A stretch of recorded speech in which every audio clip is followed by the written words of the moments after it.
Robby Purba jalani operasi tumor payudara, begini kondisinya. Presenter Robby Purba baru-baru ini diketahui telah menjalani operasi pengangkatan tumor payudara.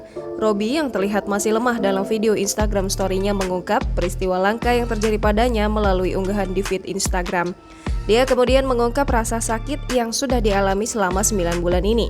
Rupanya Robby sempat merasa terganggu aktivitasnya bahkan untuk sekedar turun tangga. Atas kasus langka yang menimpa dirinya, Robby mengungkap ada banyak kemungkinan yang menjadi pemicunya. Setelah menjalani operasi pengangkatan tumor, Robby hanya berharap tumor tersebut tidak menyebar ke bagian lain dalam tubuhnya.